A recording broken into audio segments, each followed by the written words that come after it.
late! Late, late, late! I've been waiting for you to summon me ever since you came here. Waiting and waiting and waiting. But my sapling didn't so much as utter my name. Such a heartless thing he is. Cold and cruel and heartless!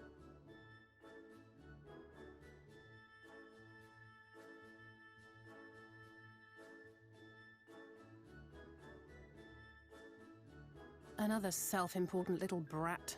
Just what we need.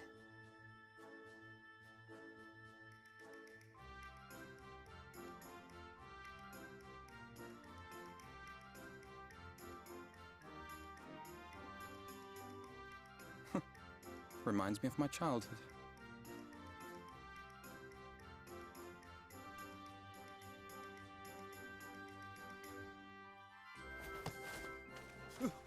All right, I'm sorry. It was a joke. Honestly, just a joke.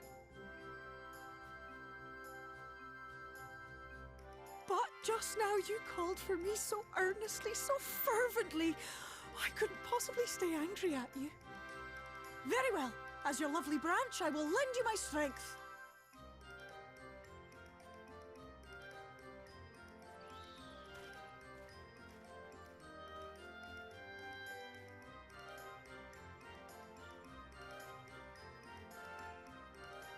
Well. If it isn't Phil, the mould Phil. It's been too long. Not long enough for you to think of any new games, though, apparently. If I were you, I'd be bored of myself. Now let me make something clear. That mortal is mine. No matter what you do, he will never be yours. Never, never, ever! Oh, not even a bit. But what about the others? Surely we can keep them. No, you can't keep them either. They're for my amusement and mine alone. And if you lay so much as a finger on my sapling, I'll scatter the contents of his bag all over your precious village. There'll be cold, hard metal, furry, festering food, stinky, sweaty small clothes, and all manner of other terrible, unmentionable things. How would you like that,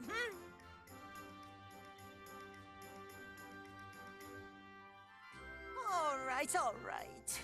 But will you not at least let us play with the twins? Just while the others go and see Urianger? Aye, that's all we ask. And we promise we'll play nicely. It seems we won't be joining you. Aye! We'll reveal the hidden Fernic to you at once.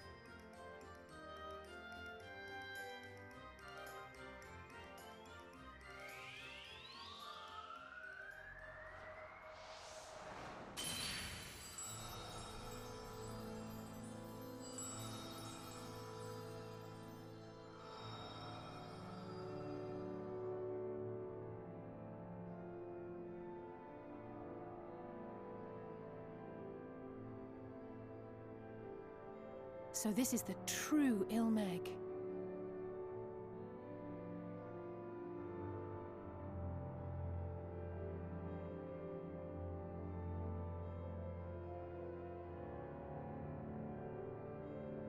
How are you feeling? Better. I think I remember the way now. Apologies for the delay. Shall we go and see Urianger? Your lovely branch is useful, yes? So whenever you're in trouble, you must remember to make use of me!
Urianger, are you in?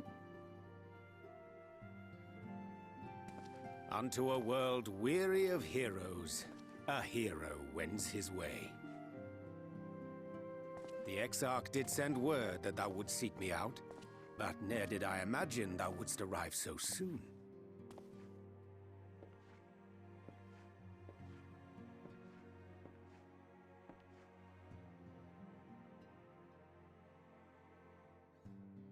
Full glad am I to see thee once more, my friend, and none the worse for thy travails.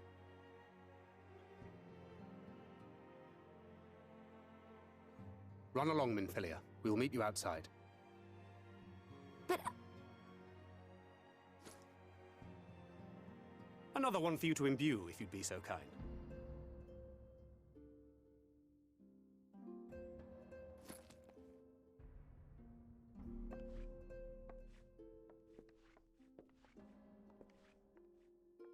I take it thou hast met with our other comrades already?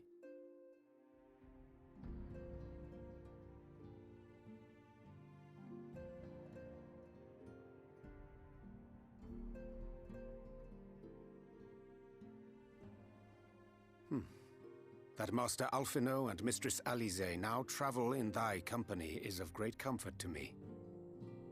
As for the rest, it beginneth in earnest. The hunting of the Light Wardens, and perforce the war with Yulmore. Hark thee then to my words, and through them behold the vision that I did glimpse, that of the 8th Umbral Calamity.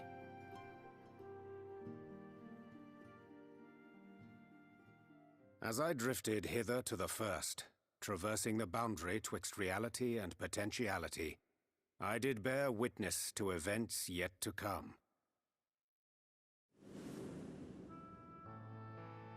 There I saw the combined forces of Eorzea and the Far East offering fierce resistance to the legions of Garlemald.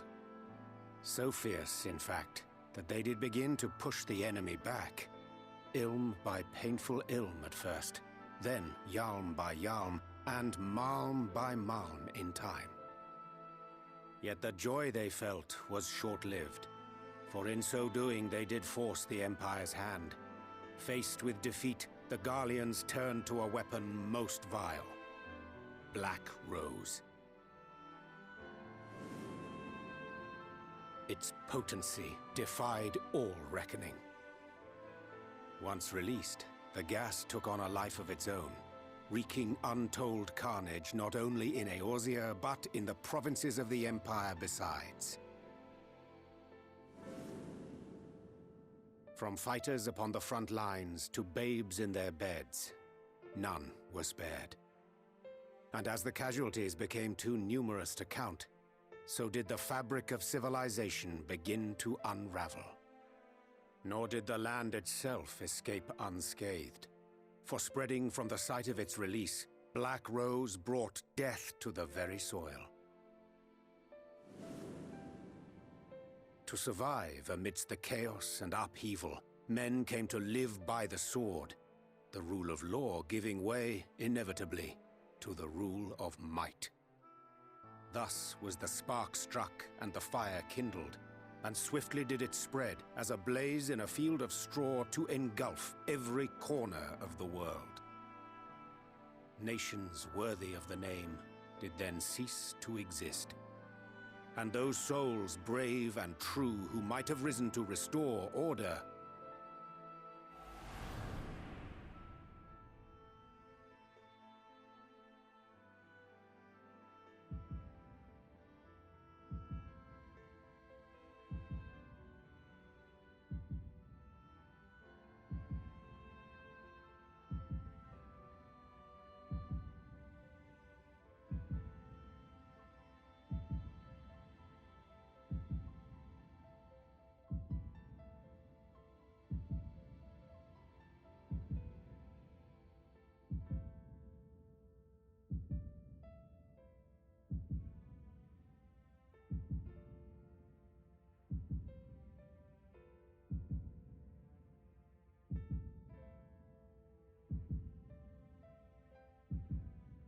were no more. for the weapon spared not one, not even thee.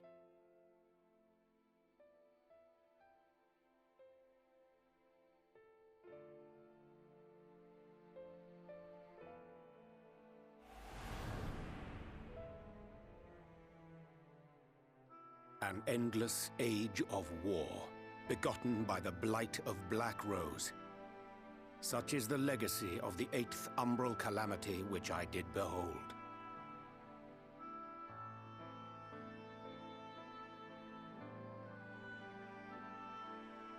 No matter the cost, we must forestall this tragedy.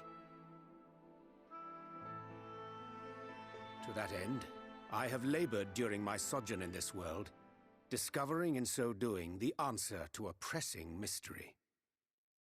That of Black Rose's inexplicable potency. Come.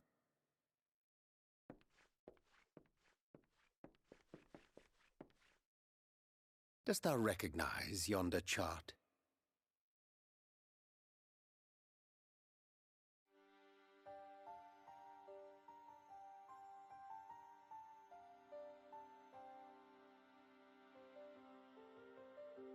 Indeed. 'Tis a rendering of the elemental wheel, such as one might find in classrooms across the source.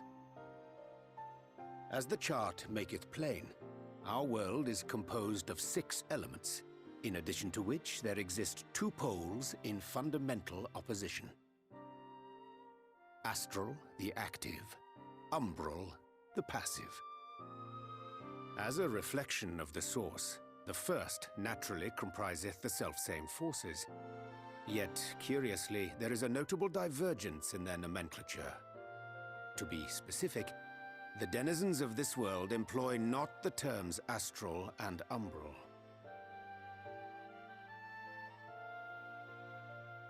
Thus was I moved to inquire what names said forces had been assigned. A simple question which yielded a most unexpected answer. Upon demanding the name of the pole aligned with activity and growth, I was told that as life's myriad colors combine to produce black, the people of the first had called it darkness. At this, did my mind begin to race. Yet 'twas only when I asked what name had been given to the pole aligned with passivity that mine eyes were opened to the truth.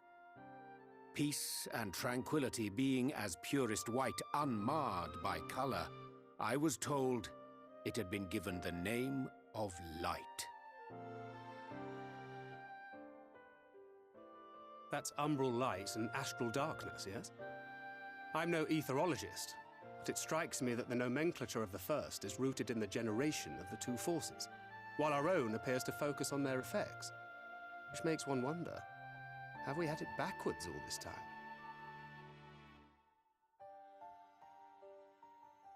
"'Tis indeed a compelling question, and one which beareth closer examination. Yet what knowledge we already possess sufficeth to explain the chain of events. The phenomenon of etheric thinning observed in the source is the consequence of light, the power of stasis, flowing in from the first to stifle the movement of ether within the land. And according to Master Alphino, Black Rose slayeth by halting the circulation of ether within living beings. Should such a weapon be unleashed even as the first were rejoined, replete as it is with light, we would have a disaster of untold proportions on our hands. A calamity. Well, at least we have a better grasp of what we're facing. Our objective, however, remains unchanged. We are to eliminate the Light Warden of Ilneg. Speaking of which, were you able to ascertain its whereabouts? Aye. 'Tis all but certainly ensconced within Leargear, the castle which standeth in the midst of the lake. To enter said stronghold, we must needs turn to the pixies for aid. Fortunately, I have become quite adept at courting their cooperation. Henceforth shall I accompany you, and do all in my power to ensure that my vision doth not come to pass.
'Tis done.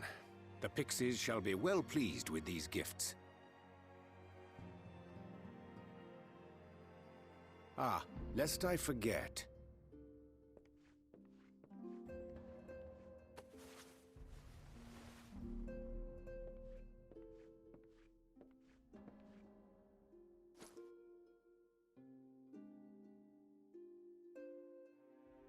White auracite, newly forged for thy use.